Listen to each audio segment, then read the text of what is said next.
Bonjour à tous, c'est Jean-Luc Roux sur sa chaîne YouTube. Aujourd'hui, nous allons parler de l'avion X-59 qui passe aux essais de post-combustion. Lockheed Martin vient de procéder aux essais de post-combustion du turboréacteur F414GE100 du X-59, lequel devrait bientôt réaliser son premier vol après une série de reports. Vers le premier vol attendu du X-59. L'année 2024 a été fructueuse pour le X-59 qui a commencé les essais de fonctionnement de son moteur, marquant ainsi le début de la dernière vérification des principaux systèmes de l'avion avant les systèmes de roulage et le premier vol en 2025. Après moult reports, il est vrai que dû à différentes causes, dont la principale repose sur le Covid et les retards de production. Néanmoins, selon Lockheed Martin, le X-59 Quest, acronyme de Quet Supersonic Transport, ou avion de transport supersonique silencieux, devrait réaliser son premier vol incessamment sous peu, très probablement au cours du premier trimestre 2025.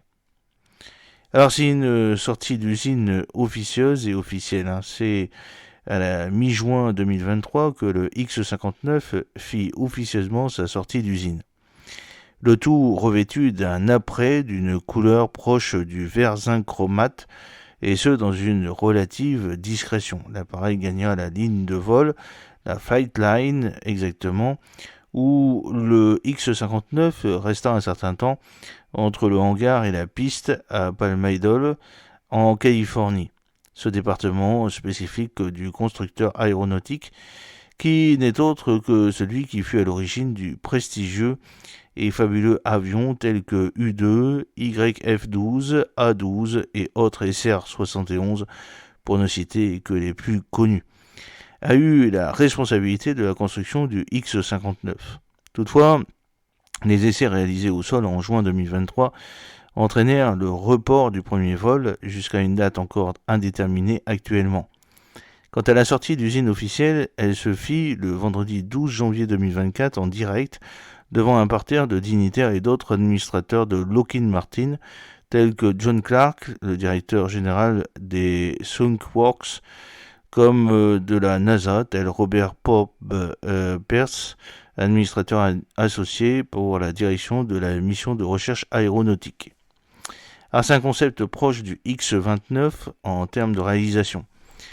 L'appareil utilise notamment un train d'atterrissage avant et principal provenant d'un F-16 Block 25. Il faut dire que l'appareil est relativement léger, totalisant une masse à pleine charge en ordre de vol de 11,3 tonnes. C'est un peu moins qu'un F-16 disposant de son armement. Les pleins faits.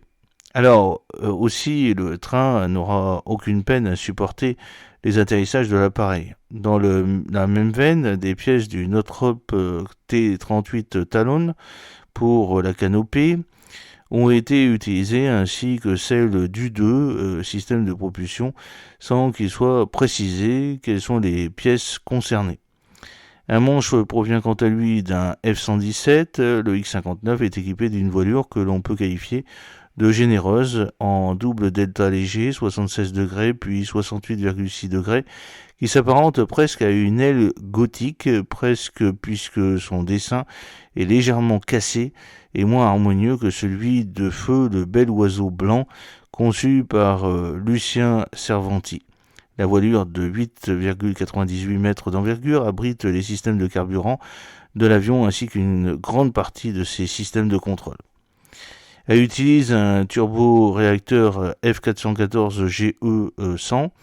C'est au début novembre 2022 que le X-59 s'est vu équipé du moteur destiné à le propulser. L'installation du turboréacteur F414GE100, ce même turboréacteur qui motorise en version 400 le FA-18EF Super Hornet et dont la version BG, acronyme de Business Jet, fut proposé pour le Dassault Falcon SSBJ ou Super Sonic Business Jet, un projet qui ne dépassa pas le stade de la planche à dessin, mais d'une poussée projetée de 12 000 livres, 53,1 kN sans post-combustion. C'est fait comme il se doit au sein du département de Shockworks dans l'usine de Lockheed Martin à Palmyra en Californie. Le moteur d'un peu plus de 3,9 mètres de long de General Electric Aviation fournit une poussée de 22 000 livres, soit 97,8 kN et alimentera le X-59 lorsqu'il volera à des vitesses allant jusqu'à Mach 1,4 et à des altitudes d'environ 55 000 pieds, c'est-à-dire 16 500 km. 16 500 mètres, c'est-à-dire 16,5 km.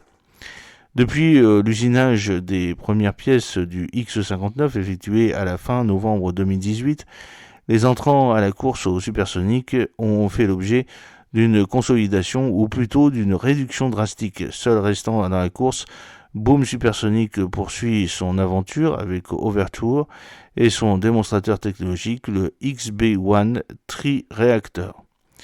J'espère que cette petite vidéo vous a plu. N'oubliez pas de cliquer sur le pouce pour la promouvoir, de vous abonner si ce n'est pas encore fait et de partager cette vidéo sur vos réseaux sociaux. À très bientôt.